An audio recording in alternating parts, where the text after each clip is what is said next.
Bueno, mientras se van conectando los demás compañeros, entonces vamos iniciando. Pues como vi en la lista, pues que hay algunos compañeros nuevos que no me conocen, entonces les recuerdo, mi nombre es Evangelina Patiño Ceballos, soy contadora pública, egresada a la Universidad del Quindío, tengo una especialización en gerencia educativa y estoy terminando actualmente la maestría en contabilidad internacional y auditoría. Entonces vamos a arrancar primero que todo con la concertación del compromiso académico de la electiva 3, tributación internacional, que es la asignatura que nos corresponde en este ciclo. El primer parcial lo vamos a hacer en la tercera semana académica, el 28 de abril, sobre los contenidos tratados. El segundo parcial, en la sexta semana, el 19 de mayo, también sobre los contenidos tratados.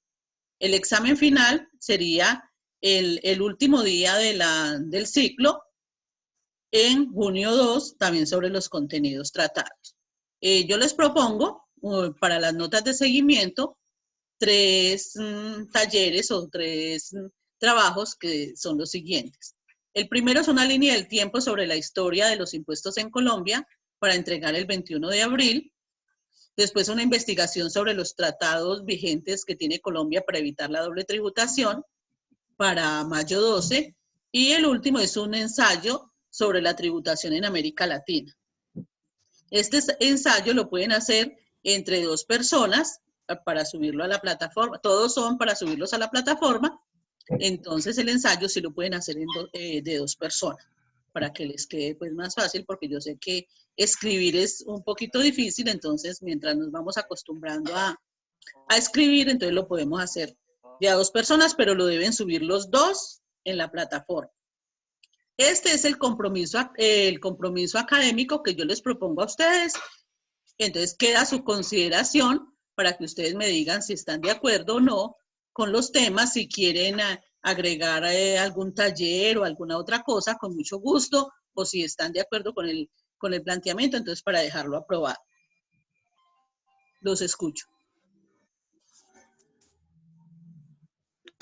Jorge, pues yo lo veo bien. Pues por ¿Sí? mi parte no veo como problema, no sé los demás. A mí me parece que está bien, profe. ¿Sí? Sí, es como lo que generalmente manejamos con todos los profesores. Ah, bueno, listo.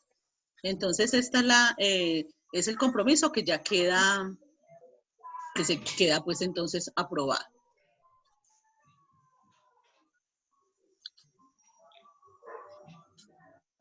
Quería comentarles lo siguiente, pues de cómo está conformada pues la plataforma con la contingencia que tenemos en este momento. Entonces la primera parte habla de un plan estratégico. Ustedes ven ahí como una carpetica donde habla que habla de un plan estratégico.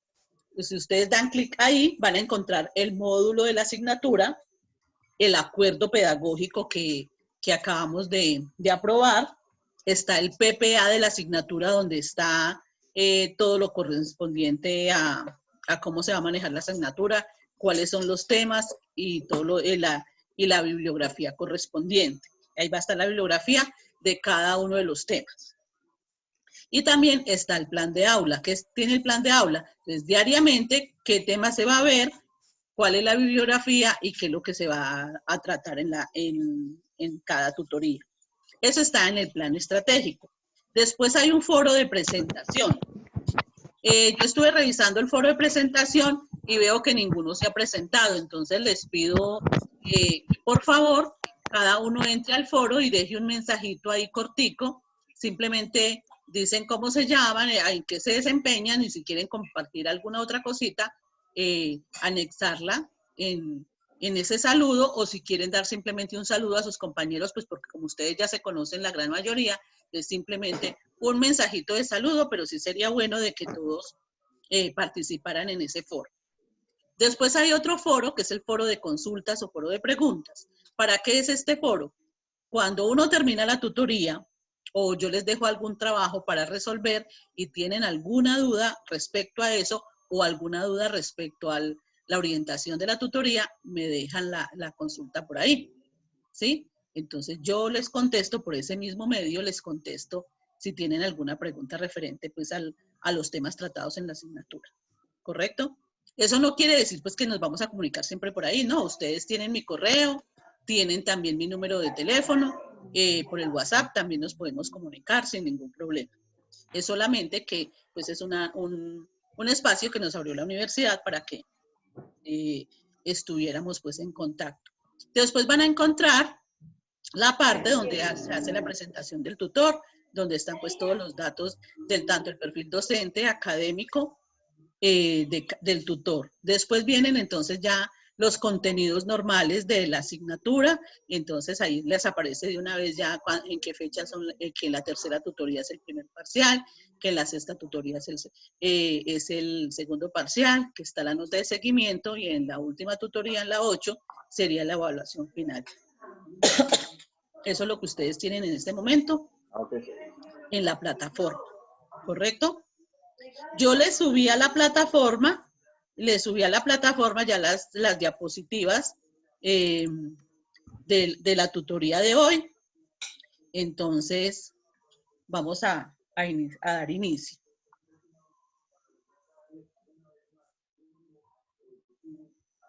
Les recuerdo nuevamente que vamos a hacer entonces la primera sesión hasta las 7:10, suspendemos 20 minuticos mientras yo grabo la sesión y nos volvemos a conectar a las 7:30. Para que, en caso tal de que se suspenda la transmisión, entonces para que ustedes sepan que vamos a seguir, ¿correcto? Entonces, les pido por favor de que apaguen los micrófonos para que podamos continuar sin ningún problema. Además, si tienen alguna pregunta, con mucho gusto, prenden el micrófono y la hacen para resolverla inmediatamente. Arrancamos con el derecho tributario.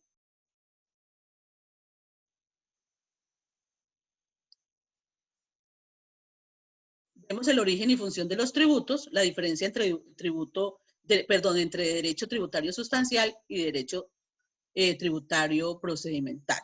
El propósito de la asignatura es dotar al estudiante de un conocimiento profundo en materia tributaria que le permita analizar y liquidar adecuadamente la parte impositiva según el contenido de los diversos acuerdos y convenios, evitando así tanto la doble tributación como la evasión propia de los considerados paraísos fiscales.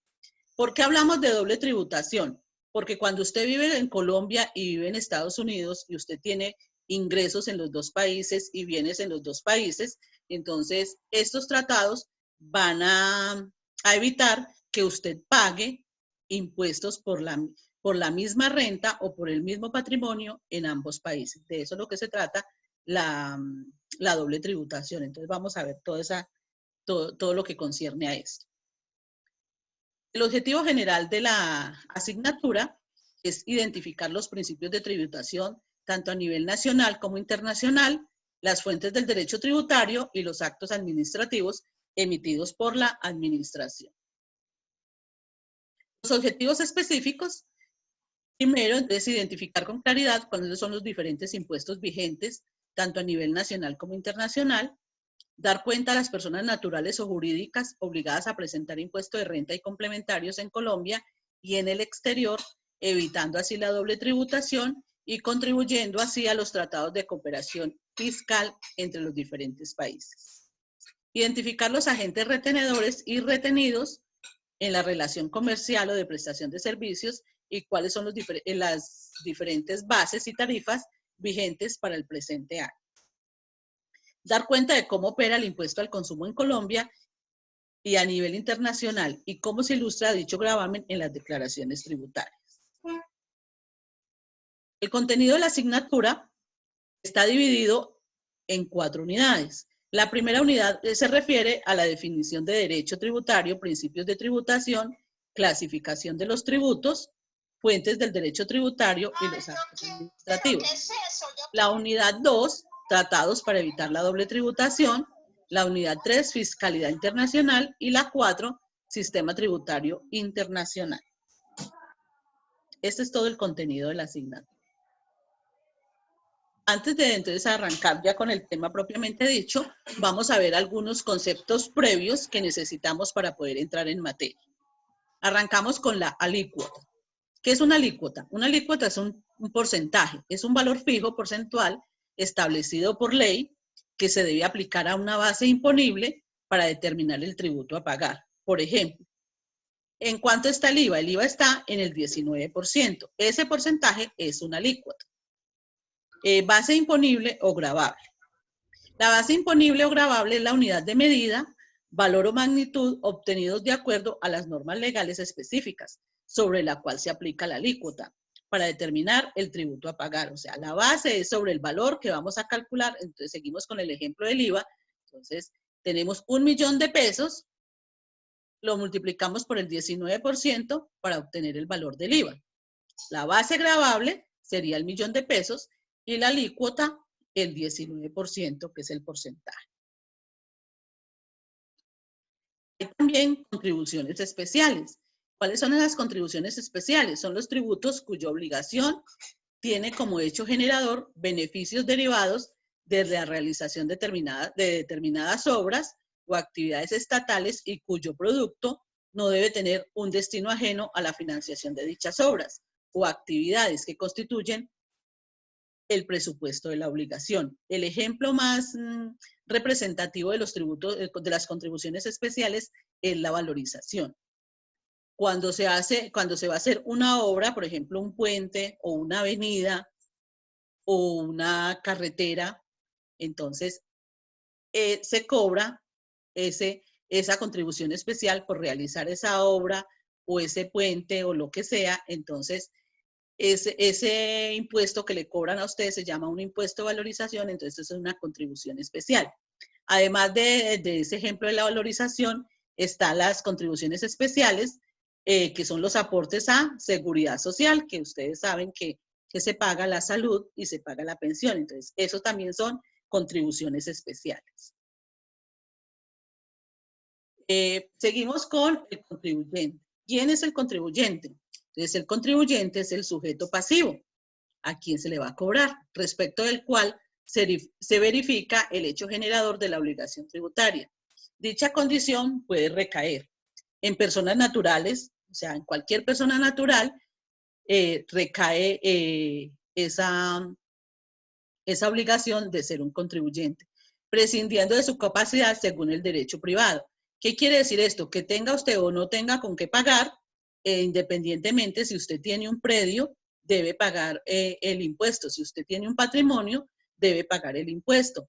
Si usted tiene una renta y esa renta debe pagar un impuesto, usted no se mira su capacidad de pago, sino la obligación de pagar. En las personas jurídicas y en los demás entes colectivos, quienes las leyes atribuyen la calidad de sujetos de derecho, o sea, personas naturales, contribuyentes, entonces hay personas naturales y hay personas jurídicas. También son contribuyentes las herencias. Las herencias, entonces, cuando fallece una persona y queda una herencia, entonces esa herencia, antes de ser repartida, deben pagar los impuestos correspondientes. Hay comunidades de bienes. Cuando habla de comunidades de bienes es, por ejemplo, fallece el padre y le queda la herencia a los hijos. Y los hijos no la reparten, sino que hacen una comunidad de bienes. Entonces, el bien no lo reparten, sino que queda a nombre de 2 personas, 3 o 4, o una finca, lo mismo. No la reparten, sino que crean la comunidad de bienes y no la reparten. Entonces, toda la comunidad de bienes pagaría el impuesto. Y demás entidades carentes de personalidad jurídica que constituyen una unidad económica o un patrimonio separado susceptible de la imposición. Entonces, normalmente son personas naturales, personas jurídicas y las herencias. Y las comunidades de bienes también. ¿Qué es un impuesto? El impuesto es un tributo cuya obligación tiene como hecho generador una situación prevista por ley, independiente de toda actividad estatal relativa al contribuyente. Ejemplos de impuestos, entonces está el impuesto de renta, el impuesto al valor agregado IVA, el impuesto de industria y comercio. Estos son algunos ejemplos. Vamos entonces con el sujeto activo. ¿Quién es el sujeto activo? El sujeto activo de una relación jurídica tributaria es el Estado. En nuestro caso, entonces, en representación del Estado está la DIAN, cuyas facultades son ¿qué? Recaudar el impuesto, controlar que se pague, verificar que se pague el valor real, valorar si el impuesto está bien liquidado, inspección previa, fiscalización, liquidación, determinación, ejecución y otras establecidas en este código son ejercidas por la Administración Tributaria nacional, departamental y municipal dispuestas en la ley. Estas facultades constituyen actividades inherentes al Estado. Dependiendo del tipo de impuestos, si el impuesto es municipal, departamental o nacional, entonces asimismo el sujeto activo sería el municipio, el departamento o la nación. ¿Quién es el sujeto pasivo? El sujeto pasivo es a la persona a la que le van a cobrar el impuesto o la persona responsable de pagarlo. Tenemos en el sujeto pasivo, tenemos dos tipos de sujetos pasivos. El sujeto pasivo, el contribuyente o sustituto del mismo, quien debe cumplir las obligaciones tributarias establecidas conforme a este código y las leyes.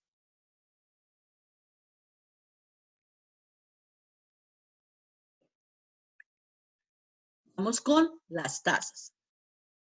Las tasas son tributos cuyo hecho imponible consiste en la prestación de servicios o la relación de actividades sujetas a normas de derecho público individualizadas en el sujeto pasivo, cuando concurran las dos siguientes circunstancias. Primero, que dichos servicios y actividades sean de solicitud o recepción obligatoria por los administrados. Y segundo, que para los mismos esté establecido su reserva a favor del sector público por referirse a la manifestación del ejercicio de autoridad. ¿Cuáles son los ejemplos más representativos de las tasas? Los peajes y las tasas aeroportuarias. Entonces, ¿por qué pagamos un peaje? El peaje es una tasa y la pagamos porque estamos utilizando un bien del Estado. Las tasas no las paga todo el mundo, solamente cuando usted utiliza el bien del Estado le cobran la tasa. Si usted no utiliza el peaje, no tienen por qué cobrarle. Es diferente a los impuestos porque los impuestos sí recaen directamente sobre todas las personas. Las tasas no, las tasas simplemente, si usted utiliza el bien del Estado, le cobrarían la tasa. Cuando usted utiliza un peaje, entonces le cobran un peaje respectivo y cuando usted utiliza un aeropuerto, le están cobrando también una tasa aeroportuaria por utilizar ese aeropuerto. Ustedes van a encontrar o encontraron, no sé si ya lo leyeron o vieron un video acerca de la historia de los tributos en Colombia. ¿Sí la vieron? ¿Cuántos la vieron? Sí, señora. Sí, la vieron todos juiciosos. Hay un pedazo, profe. ¿Ah? Yo lo vi, profe. Sí, entonces, yo les subí allá una historia pequeña, un video pequeño para que vieran pues más o menos una pequeña historia de los tributos en el mundo, ¿sí? Y por eso es que en la plataforma encuentran también la tarea para hacer la línea del tiempo de la evolución de los impuestos en Colombia. También hay un documento ahí pequeño, una parte de una tesis, para que ustedes también complementen la línea del tiempo. Porque pues ahí empieza como en 1943, creo, y entonces la historia de los impuestos pues empiezan mucho antes. Para que ustedes tengan ahí pues una ayuda en la elaboración de esa línea del tiempo. Esta breve historia de los tributos, entonces habla de que los tributos eran aplicados desde las primeras sociedades humanas por los soberanos jefes de las tribus, muchos de los cuales eran destinados para asuntos ceremoniales y para los gastos de las clases dominantes, según los datos del libro Tratamiento Fiscal de las Asociaciones en participación del señor Gerardo Jacinto Gómez Velázquez. ¿Qué pasa? Antiguamente, cuando existía la esclavitud, entonces el esclavo era el que tenía que trabajar para su amo. Después vinieron los señores feudales. ¿Sí se acuerdan de los señores feudales? Entonces habían los señores feudales eran los dueños de las tierras y tenían unas personas que trabajaban para ellos que se llamaban los siervos. Los siervos tenían, por el derecho a trabajar esas tierras y vivir en esas tierras, tenían que pagarle un tributo al señor feudal. Y lo mismo empezó, por ejemplo, cuando llegaron los españoles a la tierra americana, los indígenas tenían y las personas americanas tenían que pagarle un tributo a los reyes de España. Entonces, para allá se llevaban algunos de las piedras preciosas y de los bienes más preciosos que habían en estas tierras. Entonces, eso ayudaba a sostener los reinos. En Egipto y China y Mesopotamia es donde aparecen las primeras leyes tributarias y se caracterizan por ser textos muy antiguos, en escritura cuneiforme, una de las formas más antiguas de expresión escrita, que hace aproximadamente 5.000 años. Por ejemplo, una forma común de cumplir con el tributo en Egipto era a través del trabajo físico, y esa es una forma como contribuyeron los esclavos a construir esas pirámides en el tiempo de los reyes de Egipto, cuando construyeron, por ejemplo, la pirámide de Keops en el año 2500 años antes de Cristo. En Colombia, la historia de los impuestos comienza cuando la colonización, como les decía, de los españoles. Ellos enviaban el oro, piedras preciosas y alimentos a los monarcas de España en forma de regalías. En la actualidad, los impuestos constituyen una obligación que tienen que pagar los ciudadanos de un país a su gobierno, con el fin de que éste obtenga los ingresos que ha presupuestado para desarrollar sus funciones a cabalidad en cuanto a educación, salud, alimentación, seguridad del Estado, entre otros. Para eso se utilizan los impuestos, para cubrir los gastos de funcionamiento y de inversión de los países, no solamente en Colombia, sino en el mundo. La Dirección de Impuestos de Aduanas Nacionales, la DIAN, es la entidad designada en Colombia para velar por que se cumplan esas normas, ¿cierto? Ellos son los encargados a nivel nacional de implementar las sanciones correspondientes en caso de existir algún incumplimiento. Si usted no paga sus impuestos, entonces va a tener las sanciones respectivas. A su vez, las secretarías de Hacienda departamental y municipal son las encargadas de cumplir esas mismas funciones, pero a nivel de municipios y departamentos. Entonces, a nivel nacional, entonces, el país, entonces está la DIAN a nivel nacional, cobra los impuestos nacionales.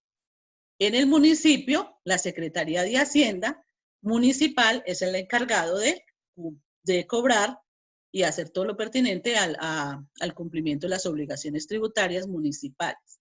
La Secretaría de Hacienda departamental es la encargada de hacer cumplir las normas con todo lo referente a los impuestos departamentales. ¿Alguna pregunta hasta aquí? No, señora.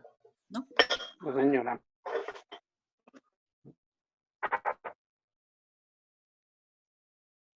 Al hablar de impuestos se debe tener muy claro que existe algo que se llama una obligación sustancial y una obligación formal.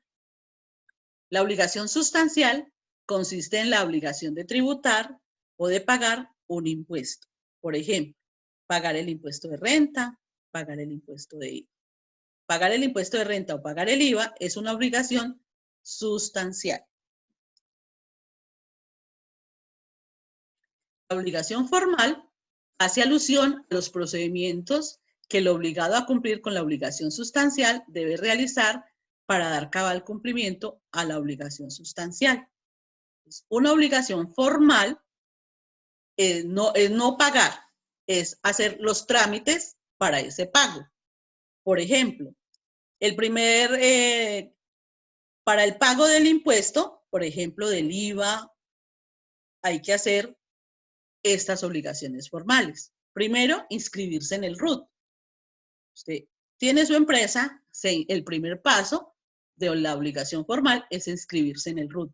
Usted se inscribe en el RUT como responsable de IVA o no responsable de IVA. Ese es el primer paso. Sacar un NIT y le otorgan el RUT para usted saber si es responsable o no responsable. Después de que usted se inscribe en el RUT, entonces usted debe solicitar una autorización para facturar. Cuando usted ya tiene la autorización para emitir esas facturas, cuando usted empieza a vender mercancías, entonces la obligación suya es expedir una factura. Usted le expide la factura a los clientes que le compran los productos. En esa factura debe ir consignado pues el bien que usted vendió, el valor y cuánto corresponde al IVA de ese bien. Además de usted expedir la factura, debe entregar la respectiva mercancía al cliente que se la compró. Después de usted hacer la venta, a usted le queda la copia de esa factura. Por lo tanto, usted debe hacer un registro contable, debe llevar contabilidad. Eso es otra obligación formal.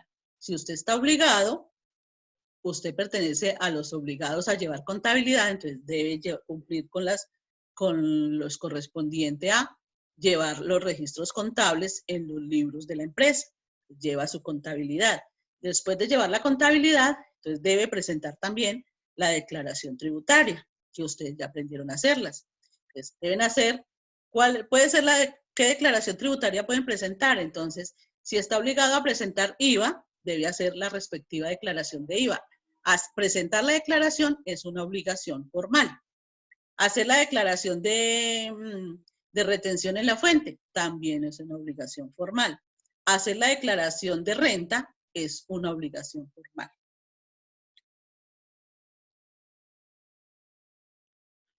Vamos ahora entonces al derecho tributario sustancial procedimental. El derecho, entonces, así como hay una obligación sustancial, hay un derecho tributario sustancial, y así como hay un derecho, hay una obligación formal o procedimental, también hay un derecho formal o procedimental. El derecho sustancial, llamado también material, es el que crea la obligación o el derecho. Por ejemplo, el derecho civil, el derecho penal. ¿Por qué el derecho sustancial o material crea la obligación? Porque es el que le dice a usted qué obligación es la que usted tiene. El derecho penal, entonces, cuando usted comete un delito, entonces, ¿quién lo sanciona a usted? El derecho penal. El derecho civil es el que le dice a usted cómo debe actuar en cuanto a lo que tiene que ver con todo lo que con la parte mercantil de las relaciones con los trabajadores y demás, la parte civil y la parte penal. El derecho formal es el que reglamenta, el que hace posible la consecución de un objetivo. El ejemplo más representativo del derecho formal es el derecho procesal. ¿De qué habla el derecho procesal? Es una rama que contempla el conjunto de normas, códigos y formas del proceso judicial, es decir, que ordena y regula los requisitos, efectos y métodos en que el Estado imparte justicia. El derecho procesal, entonces, es todo el conjunto de normas en las cuales nos van a decir cómo es que tenemos que actuar en determinado momento o ante determinada circunstancia. El derecho sustancial es la obligación y el derecho formal es el que nos dice cómo tenemos que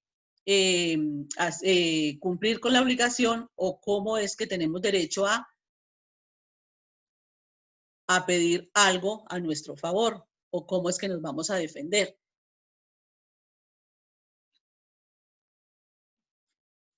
Seguimos con los elementos de la obligación tributaria sustancial. Habla del artículo 338 de la Constitución Política y nos dice que en tiempos de paz solamente el Congreso, las asambleas departamentales y los consejos distritales y municipales podrán imponer contribuciones fiscales o parafiscales. La ley, las ordenanzas y los acuerdos deben fijar directamente los sujetos activos o pasivos, los hechos y las bases gravables y las tarifas del impuesto. O sea, que solamente el Congreso, las asambleas y los consejos son los que pueden determinar impuestos, nadie más, nadie tiene derecho a hacerlo. En el Congreso, entonces, ¿quién hace las leyes? Los congresistas, ¿cierto? En el Congreso, los congresistas hacen la ley y después la pasan a sanción presidencial. El presidente con su firma, entonces ya sale la ley para cobrar determinado impuesto. Acabamos de pasar por una reforma tributaria que ya están diciendo que con este problema del coronavirus, que pues para poder volver a reactivar la economía, que es necesario una nueva reforma. Entonces estamos a puertas de que de pronto terminando este año tengamos una nueva reforma tributaria con unos impuestos de pronto un poquitico más costosos. A nivel municipal, entonces, ¿quién hace las normas? El Consejo Municipal, ¿sí? Después de que el Consejo hace la norma, hace la ley, la pasan a sanción de el señor alcalde. Pero en el Consejo no se llama ley, se llama ¿cómo? Se llaman acuerdos. A nivel nacional son leyes, en los consejos se llaman acuerdos. Los acuerdos municipales los profiere, los hace el Consejo y los pasan a sanción de el señor alcalde, que es el último que, pues el que firma ya definitivamente el acuerdo como tal. En las asambleas departamentales, entonces ya no se llaman leyes o acuerdos, sino que en la asamblea se llaman ordenanzas. La asamblea se reúne, determinan cuál es el impuesto que van el impuesto departamental que van a hacer, se reúnen, llegan a un acuerdo, hacen la ordenanza y la pasan a que la firme el señor gobernador. Así es que opera cada una de las leyes y dice que eso es en tiempos de paz. En tiempos de paz, entonces los municipios a través de los consejos, los departamentos a través de las asambleas y la nación a través de los congresistas es que se determinan cuáles son los impuestos que se van a pagar. ¿Preguntas hasta aquí? No, señora. No, señora. ¿Está muy fácil? Tiene un grupo Vamos a muy hacer juicioso. de una vez. ¿Ah? Un grupo muy juicioso. Profe, perdona, ahí salió ya el tiempo restante. ¿Sí? ¿Quedan cuánto? 2 minuticos. 2 minutos 23. Bueno. Podemos dejar aquí en este momentico yo voy grabando el video y volvemos a iniciar entonces en 20 minutos. ¿Correcto? Ok, profe. ¿Sí? Ok, profe. Bueno. Listo, profe, claro. Son las 7:05, o sea, a las 7:30. Entramos. Sí, a Por el las mismo 7. ID. Sí, a las 7:30. La amiga mía de Bueno. Movistar está buscando, yo no sé en qué página para ver si me lo puedo